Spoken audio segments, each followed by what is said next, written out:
Olá, pessoal da Bienal. Meu nome é Guilherme Samora. Eu sou aqui o editor dos livros da Xuxa, que está aqui hoje, a nossa mais aguardada. Então, Chu, dá um oi pro pessoal aí, que tá todo mundo. Oi, gente, oi! Tudo bem? Beijo para todos vocês. Um beijo bem carinhoso, muito obrigada. Cara, estou muito feliz, né? Bienal, Gui, olha só, que chique, com X. Chique com X, e assim, a primeira Bienal virtual, né? Estamos aqui fazendo história, já que a gente não pode ainda sair de casa. Quem sabe ano que vem, né, Chu, a gente não faz uma Ai, nem Bienal fala, Gui, virtual. pelo amor de Deus, a gente está precisando disso, né? Não? Uma vacina logo, que isso acabe, que isso fique só na nossa memória, essa loucura da gente não poder abraçar as pessoas, não poder sair de casa, não poder receber o carinho das pessoas, não poder não só olhar, né, através, sei lá, ficar por detrás dessas máscaras, assim, a gente arrancar a máscara, poder agarrar as pessoas. Eu já não aguento mais, eu acho que as pessoas não tão, já estão nos seus limites, e tanta coisa bacana que podia estar acontecendo, como, por exemplo, essa Bienal. Imagina a gente poder ver as pessoas, ver os livros, saber das histórias. Agora está aqui a gente tendo que fazer essa conversa a virtual, gente, é uma coisa muito doida. Eu acho que isso teria que fazer quando fosse uma coisa tipo assim, não deu para a gente estar perto uma da outra, vamos fazer, porque a pessoa, sei lá, mora muito longe, não pôde estar presente, mas agora a gente ser obrigada a fazer isso é tão ruim, né? Sim, com certeza. O que mais faz falta para você é o abraço, porque toda vez que eu vou com você em algum lugar, seja show, seja programa, você sempre faz questão, você tira foto, você recebe, você autografa, você é muito calorosa e carinhosa com o seu público. É o que mais te faz falta? Então, eu sou muito de cheiro. Eu gosto de abraçar, por exemplo, uma criança e cheirar. Eu sou muito de. O Ju fala que ele demorou a se acostumar com isso, porque ele fala que quando eu gosto de alguém, eu me abraço que nem uma koala, que nem uma mochila, e fico assim, e fico, tipo, coração com coração, chego a ouvir o coração, sentir o coração da pessoa. Você imagina eu que sou desse jeito, não poder abraçar alguém, não poder, não é nem beijar, sabe? Mas o abraço, eu sinto muita falta. Eu sinto muita falta de poder cheirar uma criança, de poder abraçar as pessoas que eu gosto de verdade. O meu cumprimento é sempre beijo, isso é normal. Eu me lembro que a Sasha falava assim para mim quando ela era pequenininha: Mãe, você beija todo mundo, eu só beijo quem eu conheço. Então, é normal isso para mim, eu beijar todo mundo, abraçar assim, esse abraço de koala, são as pessoas que eu gosto. E criança, eu sinto falta do cheiro, abraçar com cheiro, sabe? Então, ou seja, eu estou ferrada, porque minha carência é um negócio de louco e eu estou me segurando aqui, porque me faz muita falta. E quando eu vejo as pessoas, a primeira coisa que eu faço é: Oi, ai, que coisa horrível, gente. Ai, que ridículo isso, que situação que a gente está passando. Mas vai melhorar. Mas uma coisa que a gente tem que dizer nessa pandemia é que, poxa, tivemos filhos, hein? Bom, Olha, né, esses filhos, hein? Hein, Gui? poxa, que foi. Você sabe, eu vou começar fazendo uma pergunta que eu acho muito importante que as pessoas aqui entendam. Primeiro, né, falando de memórias, faz algumas semanas, né, que a gente lançou, que você lançou, e eu recebi muita coisa, muita gente. Você sabe que eu até compartilhei com você muitas coisas fortes para te mandar, pessoas que mandaram mensagens assim, agradecendo pela ajuda, só por ter lido o livro, e você também recebeu, que eu sei. Você achou que você ia tocar tanta gente com o livro? Não, não achei não, Gui, porque na realidade, depois que você me presenteou o livro da Brigitte Bardot, que eu pude ler e vi que a gente pode, porque eu sempre pensei assim, biografia eu não queria escrever agora, não, quero ser avó, parará, quero, aí acho que ainda tem muita coisa para viver e para depois pensar em escrever uma coisa desse grau, desse tamanho, mas eu vi que com a Brigitte falando e fazendo essas coisas assim, eu vi que tem essa possibilidade de você entrar nesse mundo e tocar as pessoas, que me senti bastante tocadas com as coisas que ela falava, com os animais, a história da vida dela, e eram pírulazinhas, eram aquelas coisas pequenininhas que eu falava assim, eu acho que isso é possível acontecer. E hoje em dia, tenho às vezes me lembrado coisas e falo, puxa, eu podia ter escrito isso também. Podia ter falado sobre esse assunto, eu estou me lembrando de coisas que naquele momento talvez não tenha sido tão importante, mas hoje agora eu estou vendo e estou dando importância, então, obviamente, eu tenho muito mais ainda para falar, mas que bom que o pouco que eu falei tocou muita gente. Eu vejo os relatos de pessoas que sofreram abusos, de pessoas que foram oprimidas, de pessoas que cresceram comigo e diziam, tipo, nossa, eu não me arrependi de ter crescido com você, de ter escolhido você. Outras pessoas diziam, agora eu sei por que ela tinha um olhar triste, outras pessoas diziam, agora eu sei por que ela é assim. Cada um viu de uma maneira, né? Olhou o livro, acho que cada história bateu de uma maneira para essas pessoas, como, por exemplo, eu citei o livro da Brigitte, que bateu para mim um lado do veganismo, a paixão pelos bichos. Tem pessoas que vão se tocar com, tipo, a família dela brigou com ela, a mãe dela tratou ela mal, tarará. Isso para mim não foi tão importante quanto a visão dela botar. Obviamente, eu entendi por que ela escolheu os livros, porque a família dela escolheu os bichos, porque a família dela eram os bichos e não a família que ela tinha. Então, eu acho que acho que as pessoas também estão compreendendo mais, entendendo mais. Hoje, eu vejo que as pessoas que me leram, né, que tiveram a possibilidade de ler, elas realmente me veem agora de uma outra maneira. Isso é muito bom. Eu já me sinto assim mais próxima das pessoas, e as pessoas mais próximas de mim. E quem eu não me vejo dessa maneira, elas se aproximam contando suas histórias também. Eu que não sou muito de ler o meu direct, porque tem muita gente mandando, quando eu leio, eu vejo muita gente citando passagens de coisas que aconteceram com eles, e é muito tocante. Tem coisas que eu leio e me emociono demais, sabe? Fico pensando, fico me imaginando. Você sabe que teve uma que eu até te mandei, foi logo no começo, no primeiro dia, né, que saiu o livro, que ela falou que ela sequer tinha tido coragem de falar nem para o terapeuta dela, né? Ela fazia terapia, tudo, que ela também tinha sofrido um abuso, ela não tinha coragem. E ao ler o seu relato, ela falou assim, eu estou contando para você, pela primeira vez, para você passar para a Xuxa primeiro, e hoje eu vou falar com o meu terapeuta e vou contar para ele o que eu passei. Então, vamos falar sobre esse assunto, que agora, há pouco tempo, a gente teve o caso da Dani, muita gente foi contra, dizendo que ela deveria ter falado na hora. Então, eu acho que as pessoas deveriam pegar como, vamos dizer assim, como experiência, ou como um relato, tudo isso quando acontece, cada pessoa reage de uma maneira. Eu resolvi me abrir e falar depois que eu fui mãe, e depois que eu vi coisas que eu achava que eu deveria falar, porque eu não queria que a minha filha se calasse se isso passasse com ela, ou as amigas dela, enfim.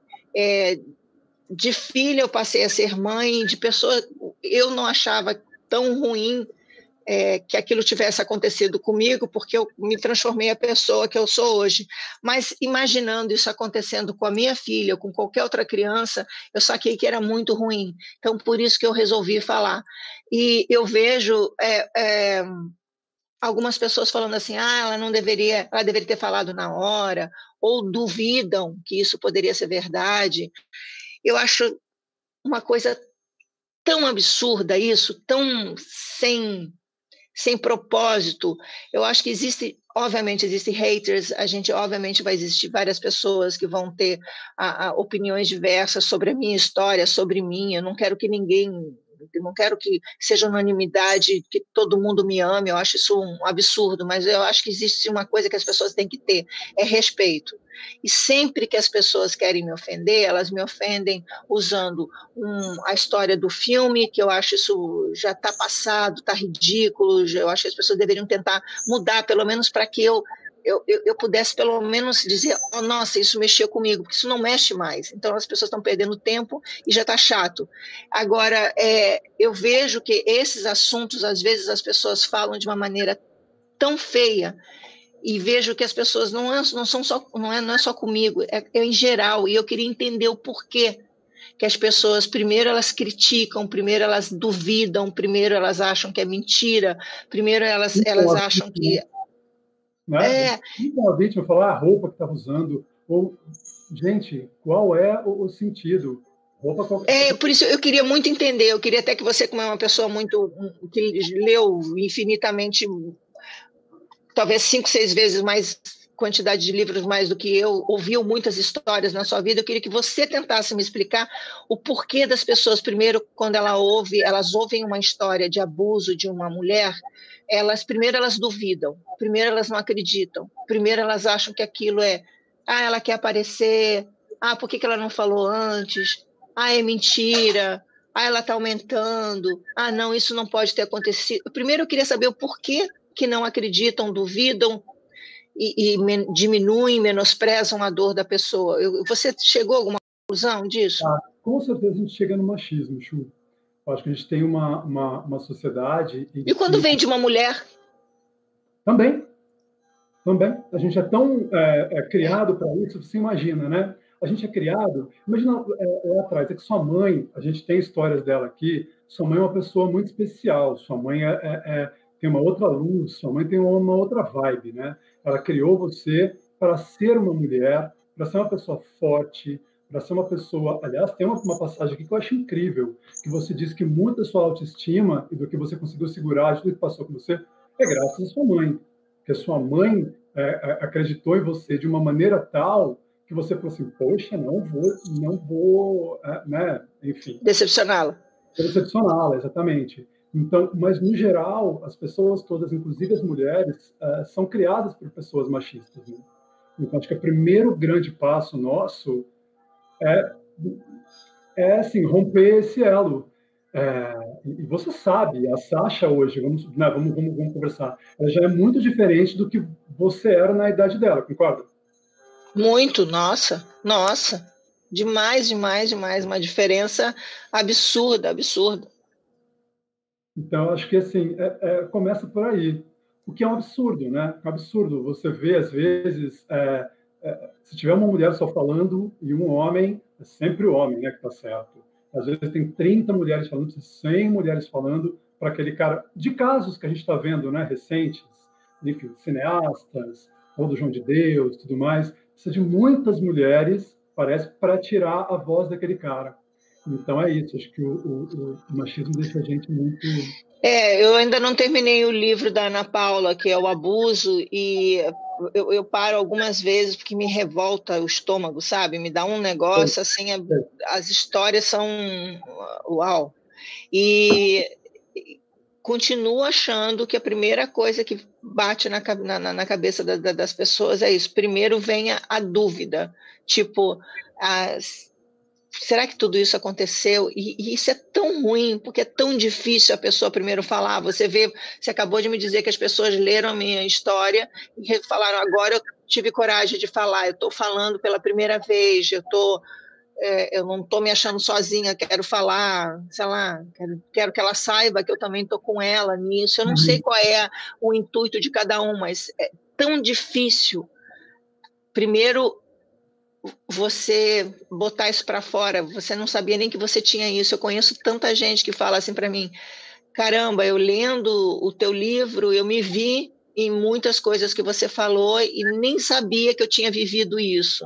Ou eu não sei por que eu apaguei, eu não sei por que eu não tirei. Então, quer dizer, é uma coisa tão forte tudo isso, sabe, para as pessoas, e ainda vem algumas que, na minha opinião, não são haters, tá? Porque eu acho que haters são aquelas pessoas que não gostam de você. Eu acho que isso é uma falta de respeito, é tão desumano você olhar para alguém que passou por isso e dizer assim, eu não acredito em você, ou ela está falando isso, por que agora? Por que ela está falando só isso agora, sabe?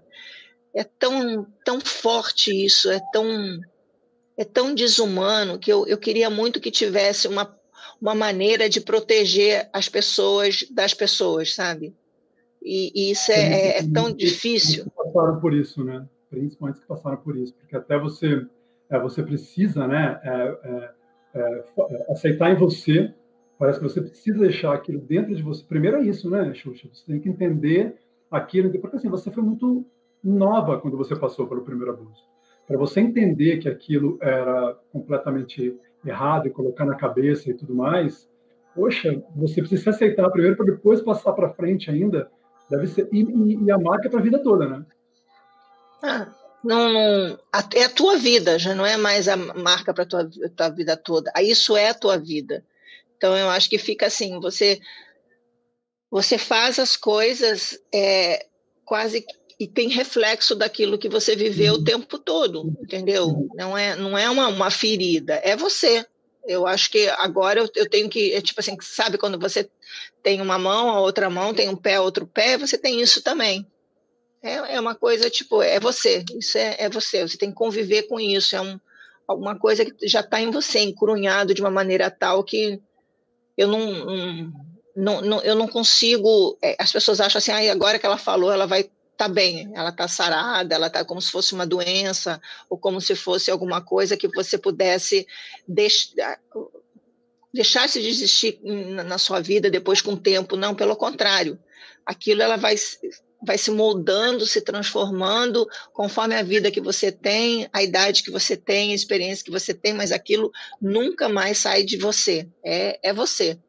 E eu acho que isso que as pessoas têm que se acostumar para poder conviver e viver com isso, porque você acaba virando uma sobrevivente disso tudo que você vive e viveu na sua vida, entendeu? Aqui no livro, quando você fala sobre isso, né, no Memórias, dá muito a entender que assim, até isso faz com que você olhe hoje muito, muito, muito para quem não tem voz ou para quem não sabe se defender, que são, no caso, desde sempre as crianças e os animais com o veganismo. É correto afirmar isso? É muito correto, porque, Gui, eu vou te dizer, o fato tem até uma frase que eu falei, o fato de eu não ter dado voz para minha Xuxinha, minha criança lá, é um negócio que para mim eu preciso muito falar hoje em dia, pelas Xuxinhas, pelas pessoas ou pelas crianças ou por jovens, por mulheres, por homens que passaram por isso e não têm a voz, não pode. Eu tenho o privilégio de estar aqui conversando com você agora e tem tantas pessoas que poderiam, que gostariam de estar passando suas experiências ou tentando ter esse espaço para falar.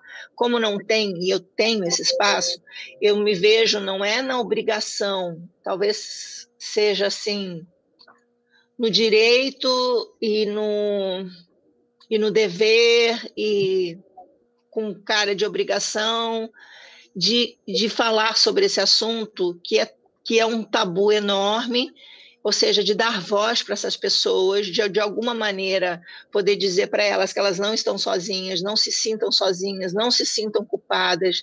E a mesma coisa acontece com os bichos. Depois de um tempo, eu comecei a ver que eu amei sempre a minha vida inteira os animais, e não era vegana, eu não levantava bandeira, eu cantava uma música falando, vamos cuidar da natureza, boto rosa, sei lá o quê, mas na realidade eu não vestia muito a camisa, entendeu? De vamos fazer alguma coisa.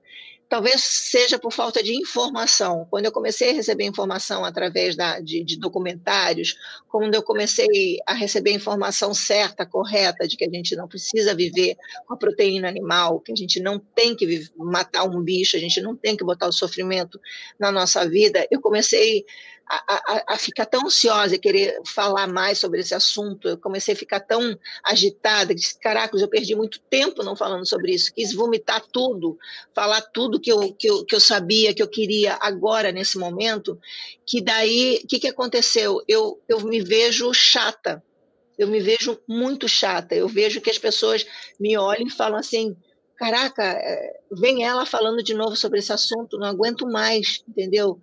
Mas é necessário. Esses animais. Eu não acho que seja chatice, não. Eu acho que as pessoas, às vezes, por exemplo, que têm uma certa resistência, é porque sabem que a coisa certa a fazer é parar de comer bicho, assim.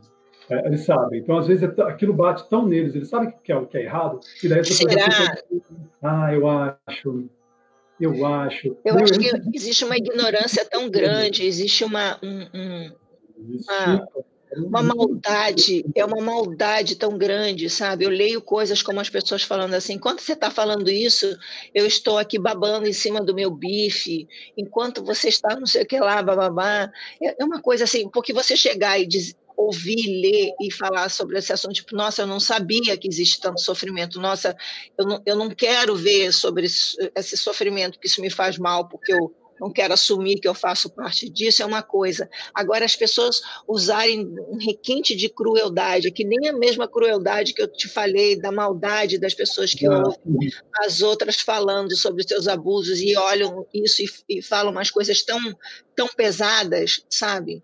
Diminuem tanto a dor da pessoa, menosprezam tanto aquele ser humano por ter passado por aquilo, menosprezam e diminuem a dor de um animal que não nasceu para ser maltratado e comido por a gente, não precisa passar por isso, mas a ganância é tão grande do ser humano, e eu vejo e ouço e pessoas esclarecidérrimas falando assim, isso é totalmente normal, não tem como parar isso daí. Na minha opinião, tem como parar.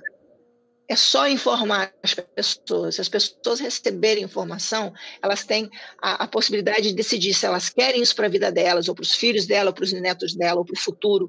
Agora, as pessoas não querem saber. Isso, para mim, é que é bastante esquisito. É um negócio que, gente, não querer saber o que tem por detrás é muito esquisito isso. É concordo. uma... Você está fazendo a parte, eu acho importantíssimo, não tem a coisa de chata, não. Mas você tem que entender, tipo, gente, couve tem proteína, tá? Nunca chegue para um vegano e pergunte, mas cadê sua proteína? Por exemplo, na couve, por exemplo, temos muita proteína. Então, Feijão, pelo amor de Deus. As pessoas falam, não, e falar que é muito. O que você deve ouvir também? Deixa eu falar, gente. As frases que eu mais ouço é: mas vegano comida vegana é para rico. Aí eu feijão. fico pensando, feijão, arroz, batata frita, verduras, legumes, que são é muito mais barato do que um bicho, do que um frango, do que uma carne, não sei o quê. Eu fico pensando, caraca, será que eu tenho que ouvir isso? A tal da cadeia alimentar, que eu já não aguento mais ouvir, as pessoas falando que elas são carnívoras, que isso aconteceu há anos. Falar que Jesus fez os peixes ai, meu Deus do céu, como é? Fez, aumentou, como é que se fala? Hã?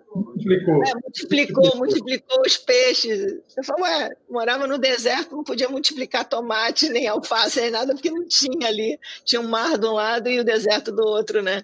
Fico pensando, caracoles, caracoles, caracoles, quanta coisa que eu tenho que ouvir.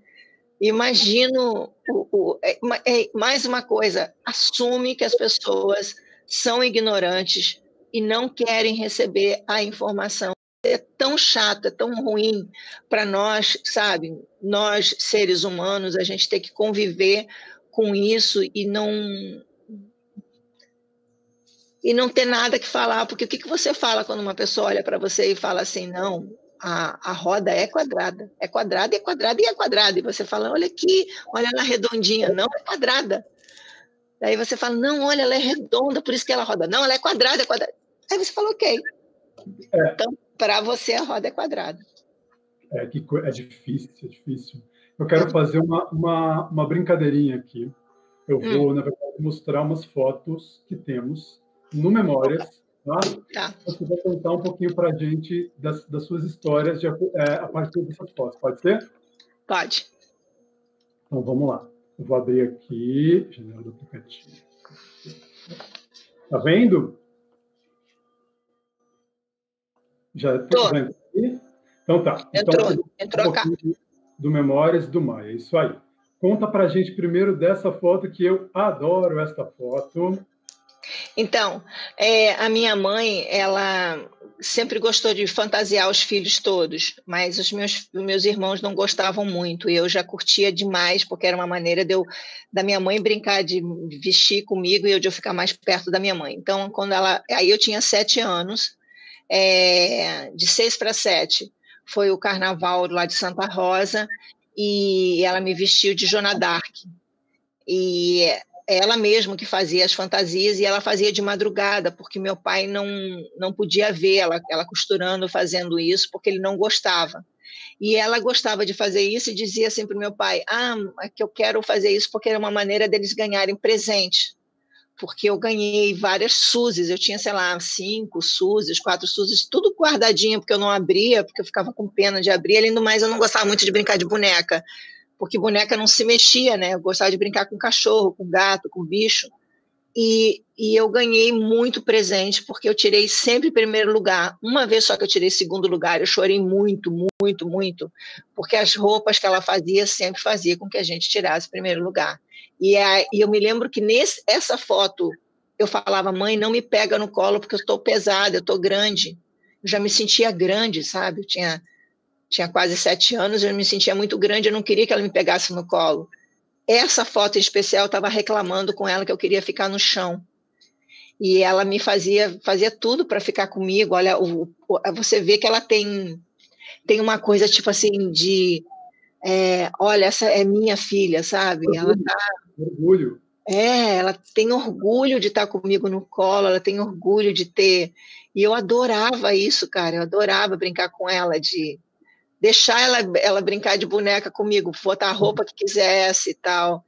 E isso ela levou para o resto da vida, porque depois eu comecei, quando eu estava maior, ela me levava para fazer compra de Natal, agora perto do Natal, ela me levava e dizia assim: deixa eu ver, fazia eu vestir uma roupa e dizia: está um pouquinho maior, então essa roupa eu posso dar de presente para o Vlad. Aí ela vestia e falava: agora para o Cirano, essa aqui também dá. Aí ela me vestia e dizia: essa aqui também dá para a Mara, olha, me vestia e falava: essa Solange vai ficar bem. Então eu vestia a roupa de todos os meus irmãos, os presentes dos meus irmãos, né? Eu é que vestia a roupa deles, para que ela pudesse comprar, porque eu sempre deixei ela fazer o que ela queria comigo. É maravilhosa. Agora vamos anos 80, olha que maravilha. Anos 80, conta, porque a Xuxa, na verdade, ela foi descoberta, né? Ela conta isso no livro, leiam aqui o Memórias, ela conta toda essa parte da descoberta que ela teve como modelo, e aqui são 2 momentos, é um desfile e a foto do book, não é, Xuxa? Isso. Esse desfile eu não sei nem onde é que é, viu, Gui? Deve ser em algum lugar aí no Brasil. E ó, engraçado as pessoas olhando, né? Olha só o olhar das pessoas na coisa. Tinham crianças que olhavam e tudo. E eu levava sempre a minha mãe nos desfiles. E ela levava uma bolsa de fitas, de lenços, de flores, porque ela gostava de acrescentar alguma coisa na roupa. Provavelmente essa parte de baixo desse biquíni deveria ser da bolsa dela. Então ela fazia com que, tipo assim, ao invés de eu entrar normal, com uma roupa fechadinha e tal, ela dizia: não, entra aberta, faz alguma coisa diferente. Então ela sempre me estimulou que eu fizesse alguma coisa a mais. Então eu sempre aparecia mais do que as outras, porque ela gostava disso, sabe? Já bem anos 80, você vê a cor, tudo, é bem anos 80 mesmo, a maquiagem muito forte. Do lado, essa foto, eu me lembro que eu fiz algumas fotos para colocar para o book da Ford Models, e foi essa sequência era um casal de fotógrafos, eles maquiavam e fotografavam. Quando um fotografava, outro maquiava, e eles eram bem legais. E eu fiz essas fotos que acabou entrando para o livro da Ford, e a capa do livro da Ford era a Brooke Shields, e a última foto era minha, porque vinha desde Brooke Shields, que era B, para mim, que era o X, né? A última pessoa. Então, eu achei bem interessante que eu falava: puxa, não posso ser a primeira, mas eu sou a última que tem um destaque, eu não estava no meio. Eu achava isso legal, entendeu? Muito bom, adoro. Vamos para o próximo. Opa, não, peraí. Aqui. Esse daí é o Clube da Criança. O Clube da Criança, aquele ali é o Paquito, tá vendo? O Paquito. Aliás, o nome Paquita surgiu desse louro, né? Que você chamava Isso. de paquito. Então, é porque lá nos Estados Unidos, uma vez eu fui fazer uma limpeza de pele lá nos Estados Unidos, não sei se eu fui no dentista ou era a limpeza dos tártaros, alguma limpeza que eu fui fazer. Uhum. E eu sei que eu cheguei lá para sentar nessa coisa e comecei a ouvir um barulho assim, tipo, eu falava, o que é isso? E o cara falou, desculpa, é que eu tenho um papagaio no banheiro. Eu falei, você tem um quê? O cara falou, um papagaio. Ele falou que eu ganhei um papagaio e minha mulher não quer que eu fique com o papagaio lá, eu tive que trazer para o trabalho, ele está no banheiro. Aí eu entrei e conheci o Paquito. Aí eu falei, qual é o nome dele? O cara falou, Paquito. Eu falei, posso levar para ficar em casa? Porque eu tenho muitos bichos no Brasil e tenho muita saudade. E como eu estou aqui como modelo, já quase 3 meses, e eu estou com muita saudade dos meus bichos. Aí o cara ficou com pena de mim, ele falou, tá, você leva, mas eu não vou te dar. Você vai ficar com ele. E eu me lembro que o Paquito voava no apartamento e ele ficou comigo, sei lá, um final de semana. O Paquito, eu fiquei apaixonada pelo Paquito. Quando eu fui devolver o Paquito, chorava. Eu fui picada pelo Paquito, mesmo assim eu beijava ele, adorava ficar com ele. Cheguei no Brasil e pedi para fazerem um Paquito para mim, que aí fizeram. E eu me lembro que as minhas ajudantes, que é a Andréa Veiga, que está ali ó, do lado direito, elas não tinham nome. E aí o Paquito ficou dando em cima da Andréa Veiga. Aí eu falei, vem cá, você vai ser a Paquita dele. E acabou sendo a primeira Paquita, o Paquito escolheu uma das meninas para ficar. Não foi uma coisa assim, tipo, vou escolher um nome para as ajudantes. Foi uma brincadeira do Paquito se apaixonar pela Paquita, né, que era a Andréa Veiga na época. Demais. E, aliás, a gente tem que dizer, porque tem os memes e as brincadeiras da Xuxa Verde no YouTube e tudo mais, que é a época da Xuxa da Manchete, a Andréia, que ela entrou depois como ajudante, a Xuxa ficou muito tempo sem ajudante. Então, aquela coisa para botar a Salsicha para dormir, ou sentar lá a Cláudia, é porque não tinha ninguém no palco com você, né? Não tinha. De tudo. Eu segurava, Gui, eu segurava com as pernas, assim, sabe, com o braço. Eu ficava toda hora, por favor, senta, por favor, senta. Por favor, eu estou pedindo, por favor, senta. Ninguém sentava, Gui, ninguém, sabe? Nossa, fora quando tinha criança que vinha e já vinham com aquela ideia, tipo, eu vou sacanear ela. Ficava na minha frente, eu falava, por favor, sai da frente, pisava no meu pé, puxava meu cabelo, ficava puxando o microfone, sabe, que tinha fio, cara, era muito chato. Tinha crianças que eu falava assim, cara, por favor, me ajuda. Aí eu comecei a pegar umas maiores para me ajudar ali na hora, sabe? Assim, aí eu comecei a ver que eu precisava de ajudante mesmo, entendeu? Mas fora disso, era eu sozinha, imagina, eu sem experiência nenhuma, tendo que olhar para a câmera e com mais de 20 crianças, também não olhando para a câmera, querendo fazer o que queriam. Cara, era muito loucura, muito. Aprendeu na marra, né? Putz, e que marra, viu? Foi difícil. Que marra. Vamos passar aqui agora um pouquinho para frente. Ó. A gente tem, então, já o show, chegando na nave rosa. Conta aí um pouquinho para Pois é. Eu acho que a Rita deve estar vendo a gente. Se tiver, eu queria mandar um beijo para ela. Rita, um beijo para você. Amei as perguntas que você tem feito. Aliás, eu tenho visto algumas entrevistas e coisas antigas da Rita. Impressionante, cara, como eu me identifico com ela. Eu não sabia que... Eu sempre brinquei, né? Obviamente é uma brincadeira quando a gente fala que a gente é do mesmo planetinha, mas, cara, como ela é do mesmo planetinha. Essa nave aí, do lado da Rita, é para mostrar que a gente realmente veio do mesmo planeta, porque ela fala coisas que eu falo, cara, é muito eu. É muito eu.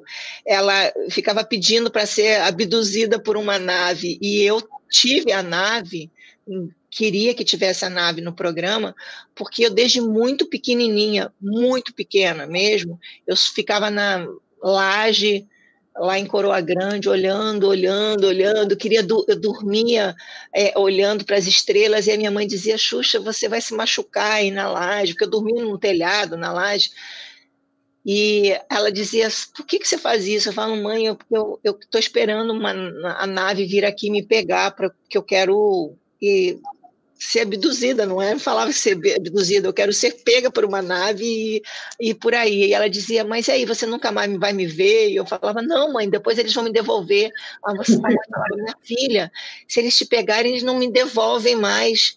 Não fica aí procurando nave. A minha mãe, em vez de dizer, para, que você está louca, ela entrava na minha história e dizia, por favor, eles vão te pegar e não vão te devolver mais, você não quer mais me ver? Eu falava, não, mãe, eles vão me devolver. E ela falava assim, Xuxa, você acha que se uma nave vier aqui pegar você, ela vai passear com você e depois vai dizer, toma, agora devolve? Eu não vou ter mais você, Xuxa. E eu falava, mãe, mas eu quero muito ir, mãe. A mãe falava, então você não quer mais me ver? Não, mãe, eu quero lhe ver, eu vou voltar. Então, a minha discussão com a mãe era essa, que ela achava que ela dizia, você falando isso é porque eles vão te pegar e vão te levar. E eu achava isso o máximo, ainda mais ela confirmava que isso podia acontecer. Nossa, então para mim era uma loucura. E eu vejo que a Rita também falava muito disso, que o sonho dela era ser abduzida. Até hoje. Eu acho que falar para ela que eu vou pegar minha nave e a gente vai embora para esse nosso outro planeta, porque esse daqui não está dando certo, não, né? Tá duro, né? E a Rita fez uma orelha linda, né, pro livro. Não sei se aqui vai dar para ver. Mas que eu chorei todas, né, Gui? Eu chorei todas, eu chorava. Aliás, eu preciso falar para vocês que volta e meia a Rita fala umas coisas, eu fotografo só minha perna e mando pro Gui, toda arrepiada, que eu fico toda arrepiada com as coisas que ela fala e faz, porque eu tive uma relação com a Rita de muita admiração, e depois ela falou umas coisas minhas que me chateou muito, me deixou muito triste, eu deixei de falar com a Rita. E aí agora o Gui fez essa ponte e a gente voltou a se falar, e parece que aquele amor que tinha tudo guardado numa caixinha nunca acabou, ficou guardado mesmo, porque voltou assim, tanto pelo lado dela quanto o meu, a minha admiração por ela, o meu carinho por ela, o meu respeito por ela, e tá tudo aí, sabe? Tá tudo explicado nas coisas que ela escreve, nas coisas que ela, nos recados que ela manda para mim.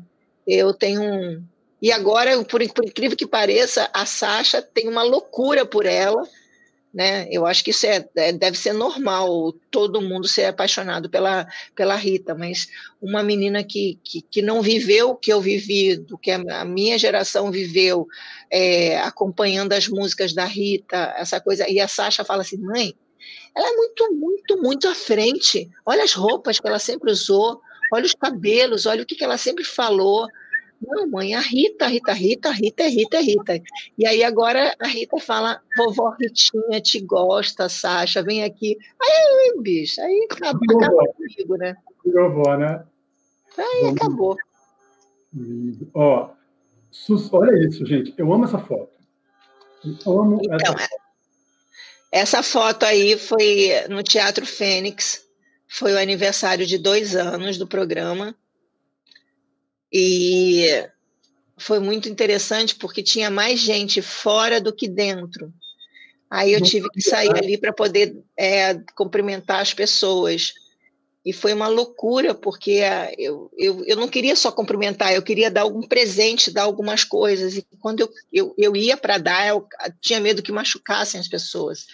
Mas, ao mesmo tempo, eu achava assim, eu não tenho microfone para falar, minha voz é pequena, então eu queria presentear, eu queria poder tocar na mão, e era muita gente, O Teatro Fênix fica no Jardim Botânico, aqui no Rio, e o Jardim Botânico parou esse dia, simplesmente não passava nenhum carro, os vizinhos, estava cheio, os prédios aí na frente, cheio de gente, todo mundo dando tchau e tal, foi uma loucura total, foi um negócio assim, eu comecei a ver o quanto o poder da televisão, né, o poder da Rede Globo, o poder do que aconteceu e estava acontecendo em cima do meu nome, da minha imagem, e as pessoas me falavam assim, você viu como você é querida? Eu falei, nossa, você viu como a Globo está me dando espaço para eu chegar onde eu cheguei, então quer dizer, eu não conseguia ver o que as pessoas viam em mim, e eu conseguia ver o poder que a Rede Globo tinha, entendeu? Porque isso daí é uma coisa muito forte, era uma coisa muito forte, e eu acho que talvez eu não pirei naquela época porque eu não consegui botar isso tudo para minha pessoa, e sim eu botei para minha casa, entendeu? Porque se eu tivesse colocado para mim, eu acho que eu tinha realmente virado uma pessoa insuportável, porque eu não conseguia sair na rua sem ser acarinhada, abraçada por nada nem ninguém, era uma coisa louca, as pessoas tinham uma vontade de me tocar, sabe? De me tocar, de me beijar, de me... Era um negócio muito forte, muito forte. Hoje eu vejo as pessoas, algumas pessoas têm isso, mas é obviamente um número infinitamente menor, mas não diminuindo nem menosprezando o carinho das pessoas de hoje em dia, mas naquele momento era uma coisa, um fanatismo muito grande, era uma coisa enlouquecedora muito grande. Eu acho que eles estavam querendo alguém com a imagem que eu tinha, buscando alguém que estava falando as coisas que eu falava e colocaram tudo em cima de mim. Então era tipo assim, você é tudo que eu quero agora nesse momento e preciso tocar, preciso agarrar, preciso beijar, e demonstravam chorando, se esperneando. Gente, era muito louco, muito Mas forte. isso tem a ver não só, óbvio, com a casa, mas com a sua luz, né, Xuxa? Várias pessoas passaram. Você tem uma luz Então, que... eu sempre acho que a luz vinha deles, porque essa imagem ali demonstra o quanto as pessoas queriam me passar energia boa. Então, essa energia, essa luz que as pessoas diziam que eu tinha, eu não tenho dúvida que vinham do público, das pessoas que estavam ali, entendeu? Então, eu acho que é isso. Vou até colocar um para frente, que aqui a gente mostra, inclusive, a vendagem do disco, né, que teve que inventar platina, diamante e tudo mais, porque você passou a vender como água, né? E do lado também Lua de Cristal, que é um grande sucesso do cinema, você passou a ser também recorde de bilheteria em cinema. Então, Gui, é muito doido, porque é o seguinte, eu não canto, nunca cantei, e fui uma das maiores vendedoras de discos do Brasil. Não sou atriz, fui uma das maiores bilheterias do Brasil, por muito tempo fui a primeira. E é uma coisa muito doida, isso é mais uma vez a demonstração do público, que era tipo assim, é você que a gente quer, você que a gente gosta, é você que a gente admira, entendeu? E eu acho que o Lua de Cristal, até hoje, é um filme que marca muito as pessoas pela música, pela história, que se confunde um pouco com a minha, de ter vindo do interior. Tem um pouco de verdade nisso tudo, e talvez o fato das pessoas saberem que eu não canto, elas sentiam vontade de cantar, porque é diferente você pegar uma mulher, tipo uma Celine Dion, que canta pra caramba, e tentar cantarolar a música com ela. Você tem vergonha, que é tipo assim, caracas, eu não vou conseguir cantar uma música da Celine Dion nunca, porque ela faz aonde a voz dela vai. Então as pessoas não me acompanhavam, cantavam comigo, que era tipo assim, ela também não tem voz que nem eu, que nem a maioria dos brasileiros. Então todo mundo cantava as minhas músicas, então acabou, eu acho que vamos brincar de cantar com ela, sabe? Vamos ver esse filme porque tem uma mensagem legal, porque tem a ver com ela, que ela também veio do interior, e ela fala sobre sonhos, ela também chama o cara lá de cima, a música também fala. Eu não sei, eu acho que foi uma questão de sorte muito grande, de ter escolhido o momento certo com que a gente tinha para falar ali, entendeu? Eu vejo assim, dessa maneira, e recebo isso como um grande prêmio, um grande presente, porque não, não existe prêmio maior do que você ter a certeza que para quem você está trabalhando, a pessoa gosta de você e dá essa resposta, entendeu? Acho que esse é o grande prêmio. Acho que vou inventar disco de diamante, diamante duplo, platina, blá, blá, blá. Isso é para você botar realmente na parede. Agora, você ter certeza que você está no caminho certo, que as pessoas te gostam, e dessa maneira elas te consumem alguma coisa que vem de você, dessa maneira as pessoas falam, elas faziam fila para ver Lua de Cristal. Tem gente que viu Lua de Cristal mais de 20 vezes. Sabe? Pessoas compravam o disco e compravam mais de um porque falava vai quebrar ou vai arranhar, eu preciso outro. Quer dizer, é muito louco, é muito louco. É saber que você fez e faz muita gente feliz, né? Como aqui, por exemplo, agora a gente chega num. Eu acho esta foto, gente, é um perigo, e toda vez é assim, até hoje é assim. Isso é a Xuxa chegando na Argentina. É uma loucura a Argentina. A Xuxa fez programa na Argentina, na Espanha, nos Estados Unidos, mas a Argentina é a coisa. Aqui, para eu falar da Argentina, eu vou ficar emocionada aqui, porque a Argentina, para mim, é um país que eu amo tanto, mas eu amo tanto, eu amo tanto. Eu tenho uma loucura por esse país. E eu tinha tanto medo que eles se machucassem, que eram mais de 60 táxis me seguindo desde o aeroporto até o lugar que eu ia. Ou eu ia para um hotel, ou eu ia para minha casa. Eu tive apartamento lá. E era uma demonstração de amor e carinho. Podia estar frio, podia estar sol, podia estar chovendo. Eram mais esses 60 táxis me seguindo para onde eu fosse.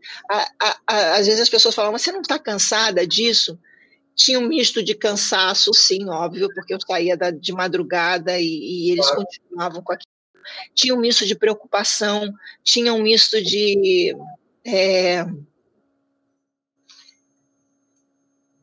uma paixão mútua, porque quantas vezes o meu carro, já aconteceu do carro quebrar, eles protegiam, saíam, ficavam em volta protegendo o carro.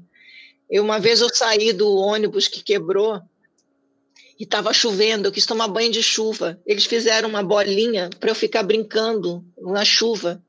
E eles me protegiam deles mesmo. Quando alguém vinha para pegar, ele falava: não machuca ela, não encosta nela. E ficavam. Eu não sei, cara, eu não sei te dizer. E eu nasci na fronteira com a Argentina. E a minha mãe dizia que eu falava o tempo todo assim: por que eu não nasci do outro lado? Por que eu não sou argentina? Minha mãe dizia: para, Xuxa. Você é brasileira, você não pode querer nascer em outro lugar. Aqui é o teu país. Eu dizia, mas eu queria tanto ter nascido ali do outro lado para poder falar que nem eles. Eu achava tão lindo o jeito que eles falavam.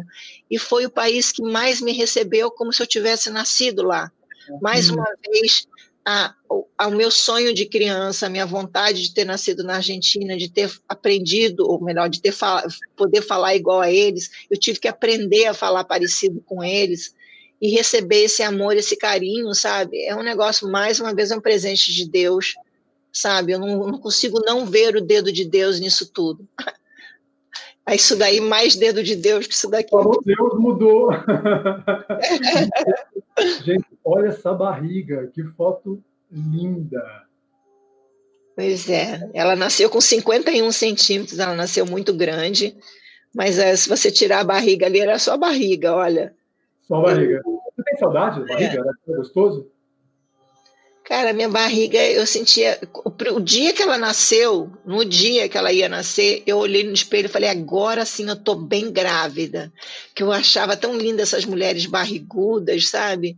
E eu não tive, assim, uma barriga muito grande. No dia que ela nasceu, eu estava com a barriga bem grande. E eu estava muito afim de que aquilo durasse um pouquinho mais, mas eu também estava tão curiosa para ver a carinha dela que eu queria também que. Duas misturas. Quero ficar com essa barriga por mais tempo, mas quero minha filha no colo.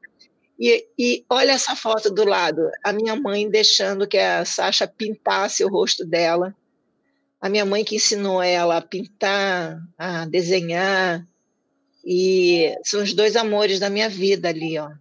A minha mãe chamava a Sasha de Pinturinha, e essa foto demonstra como a minha mãe foi uma grande avó. Engraçado que todos os meus sobrinhos falam assim, nossa, eu me lembro do cheiro dela, me lembro do cheiro da comidinha dela, me lembro dela. Cada um tem uma coisa para falar assim dela, mas uma coisa em comum. Ela amava tanto esses netos, mas amava tanto esses netos.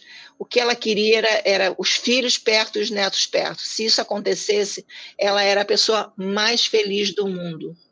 Sabe, eu nunca vi em nenhum momento a minha mãe dizer alguma coisa, tipo, eu preciso dormir, tire as crianças daqui, porque eu já vi algumas vós, algumas mães falando isso, nossa, eu preciso sair.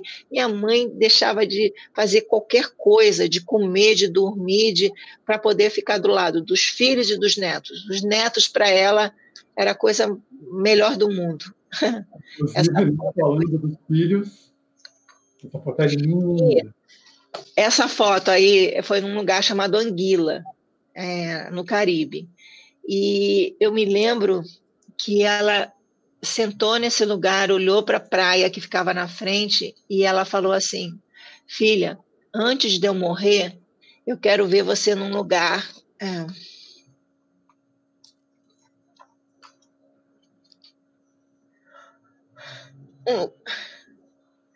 eu quero ver você num lugar como esse, com uma pessoa que vai te trazer música, que vai te trazer poesia e muito amor, porque ela lia na minha mão, porque ela foi criada por ciganos, então ela sabia ler a mão, e ela leu na minha mão que ia aparecer alguém que ia me trazer música e poesia. E ela disse, antes de eu morrer, eu preciso ver você num lugar como esse.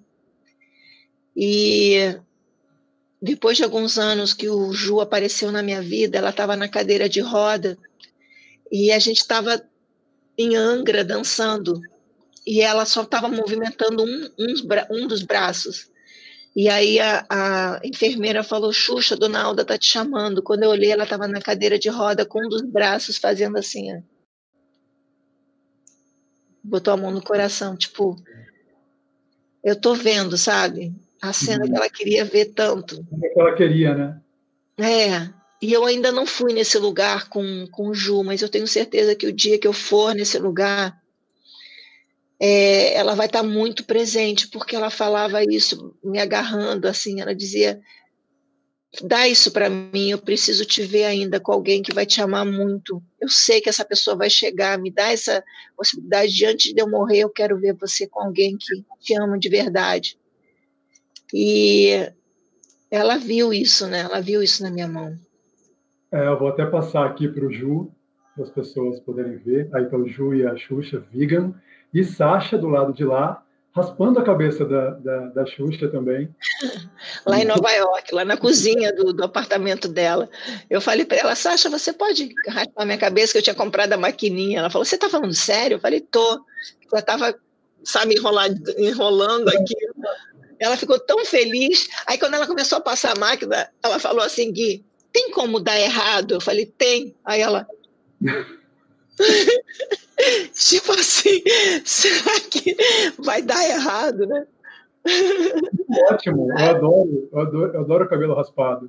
E essa eu também. É que agora o meu cabelo está caindo tanto que se eu raspar vai ficar uns buracos que daí realmente o povo vai dizer que eu tô totalmente careca, porque para mim a melhor coisa da vida é você se desprender disso daí, sabe? Porque eu acho que as mulheres perdem tanto tempo com shampoo, com condicionador, com secador, com hidratação, com não sei o quê. Se elas soubessem como é bom raspar a cabeça, gente.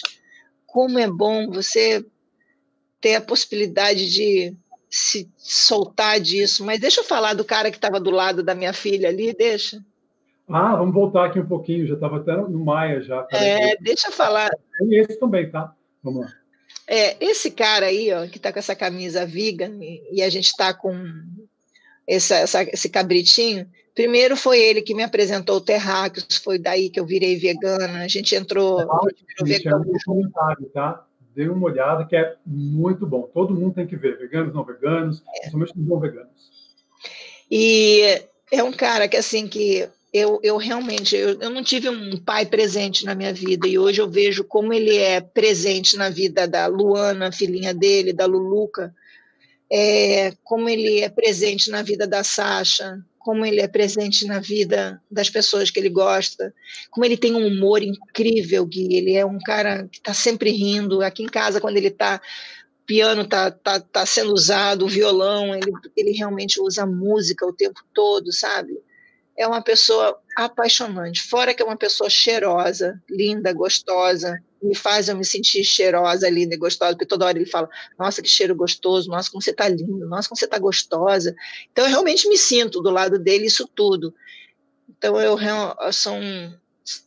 só tenho a dizer o seguinte, Deus me ama muito, porque me deu uma filha incrível, uma incrível, um público maravilhoso, e agora, depois dos meus 50 anos, esse cara, sabe, que me completa, que traz alegria, que me traz a poesia, que me traz um bom sexo, uma pessoa que me sinto amado o tempo todo, seja grudada com ele vendo um filme, ou seja na cama com ele como um homem e mulher, eu me sinto assim, puxa vida, de todas as maneiras eu me sinto amada, sabe? E uma coisa que as pessoas precisam mudar. Eu falei muito disso, nossa, eu quero viver com essa pessoa, eu quero passar a minha vida com essa pessoa, eu quero morrer do lado desse cara, porque eu não quero outra pessoa, a não ser ele realmente, eu quero pegar a mão dele e dizer, agora vamos embora para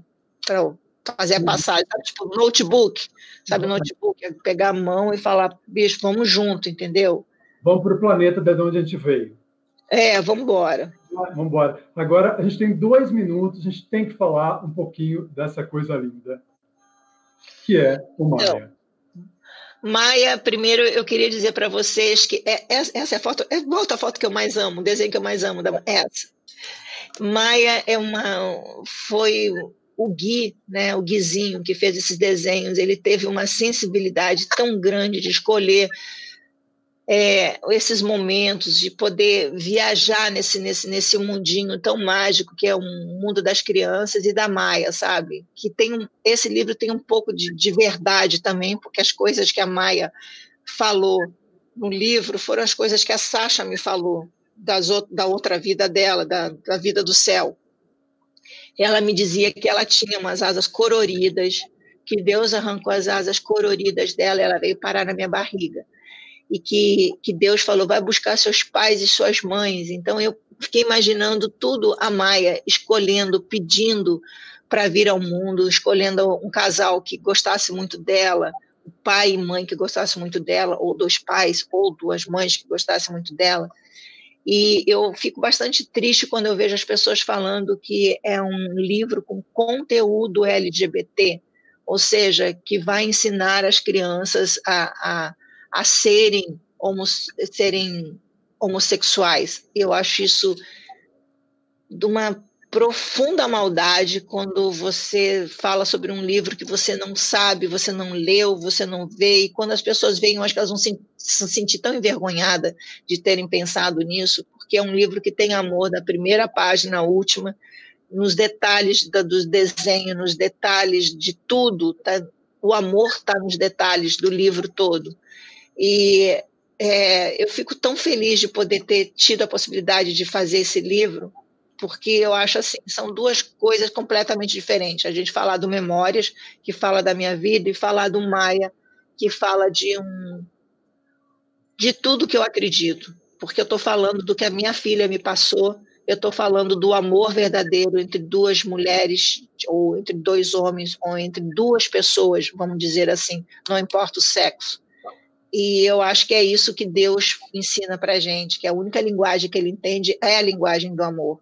Então, ele não separa e ninguém pode separar e nem julgar se não for de um homem e de uma mulher só, porque eu ouço muitas pessoas falando, não, só pode existir casamento entre um homem e uma mulher, só pode existir amor entre um homem e uma mulher, e não é verdade. Não é verdade, não é verdade, e Deus não pode acreditar e nem aceitar que a gente faça isso, entendeu? Deixa o julgamento para Deus, deixa isso para as pessoas que são muito preconceituosas, que são muito pequenas, pensarem que o amor não pode existir entre 2 mulheres, entre 2 homens, entre 2 seres humanos, entendeu? Então, eu acho que esse livro veio, talvez, para afirmar e confirmar isso, que Deus é amor, independente de tamanho, cor, gênero, Deus é amor. E para terminar, só falando, você tem um público enorme, né, LGBTQIA+, do qual você respeita muito e eles te respeitam muito, e também te dão muito amor, né? Então... É verdade.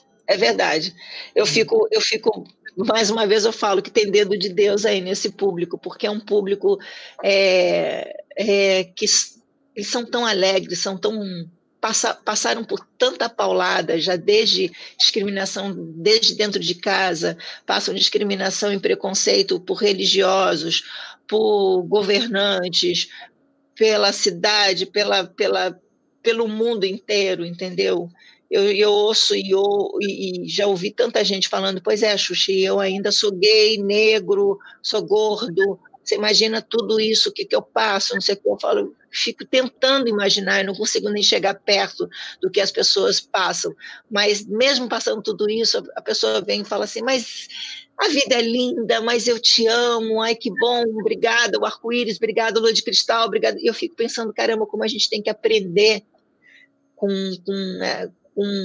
o sofrimento das pessoas e como elas conseguem virar essa chave e transformar isso em ouro, né? Transformar isso em alegria, transformar isso em amor, que pode dar para outras pessoas. Tem tanta gente aí amarga, né? Tem tanta gente feia, tem tanta gente que eu acho que a primeira coisa que elas têm que aprender com essa tribo do amor é que você precisa ser você, não importa o que os outros venham pensar, porque eu acho que isso já é um grande caminho para você chegar perto da felicidade, porque essas pessoas são felizes. E eu fico muito orgulhosa de ter o carinho dessa galera, porque a felicidade e o amor estão muito próximo. Não dá para separar o amor e a felicidade do amor. E eu vejo isso claro, nítido, quando elas falam que me amam, e falam, às vezes, saltitante, eu te amo, eu te amo, eu te amo, daquele jeito. Eu sinto o amor nesses pulinhos, nessas palavras, e recebo esse amor de uma maneira muito, muito, muito, assim, orgulhosa e feliz de poder fazer parte da vida deles, da história deles, sabe? E fico muito triste também quando eu vejo algumas pessoas falando mal. E é por isso que eu também me agarrei nessa bandeira, levanto essa bandeira, porque enquanto eu puder dizer dizer e falar que eu não concordo com a discriminação, com o preconceito, com a homofobia, eu vou falar, sabe? Eu não concordo mesmo que as pessoas tenham espaço para criticar as outras e tento ter e quero muito me segurar, porque se eu estiver na rua e ver as coisas como já aconteceu dessa mulher aí que agrediu aquele casal na padaria, graças a Deus que eu não estava, porque senão eu ia, violência gera violência, ela foi violenta com os caras, eu ia meter a mão nela e eu ia ficar para ser presa, e isso não é certo. Mas se eu tivesse num lugar desse, eu acho que esse casal foi muito, muito cavalheiros, ou muito ladies, ou muito princesas e rainhas, sabe? Porque a rainha aqui ia baixar o barraco, bicho, mas eu ia segurar aquela mulher em dois, e graças a Deus que não me fizeram, eu não estava nesse lugar, sabe? Porque quando eu vejo uma mãe ou um pai maltratando uma criança, a minha vontade é de voar em cima dessa. Isso não está certo, mas aí tá. A minha mãe, que é uma baita de uma educadora, me ensinou tanta coisa, e uma coisa ela me ensinou: não leva desaforo para casa, violência gera violência, você tem que ser amorosa com quem é amoroso com você, você tem que ser carinhosa, e eu preciso aprender que nesse mundo, hoje em dia, você não pode fazer isso, porque você é muito mais criticada, sabe, por você dizer isso, do que a pessoa que acabou de fazer uma atrocidade dessas. Eu tenho certeza que muita gente vai dizer, olha só como a Xuxa está fazendo, ela está atiçando ódio, olha, a Xuxa está sendo muito má. Antes de eu ser má, eu vi uma maldade. Antes de eu fazer isso, é porque eu estou vendo uma coisa que não acho certo. E que a minha mãe me ensinou dessa maneira. Então, tomara Deus que eu não esteja num lugar desses, porque se eu vir alguém fazendo alguma coisa com um casal gay, meu filho, no outro dia eu estou presa. E não adianta querer me levar cigarro na prisão, porque eu não fumo. Então vai ser bastante, leve uma frutinha, gente, mas eu vou ficar presa, porque é a mesma coisa, bater em bicho, cara, eu viro bicho, bater numa criança, eu fico desnorteada.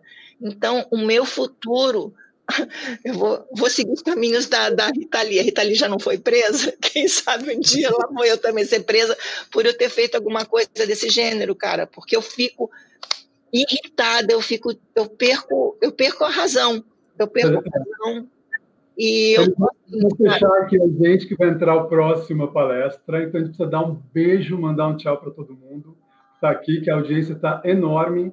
Então, você, Chu, está todo mundo aqui para te ver. Então, manda seu beijo. Tá, eu queria primeiro agradecer a galera da Bienal e falar o seguinte: quando tudo isso passar, que é o que a gente quer, né? A gente fala toda hora, tudo isso vai passar. Espero que realmente passe, que essa vacina chegue logo. Passando isso daí, vocês estão me devendo eu passear aí na Bienal, eu poder ver os livros, ver as pessoas. Então, amei poder fazer parte desse papo virtual, mas eu quero muito, muito estar, sabe, ser presencial, estar lá na Bienal.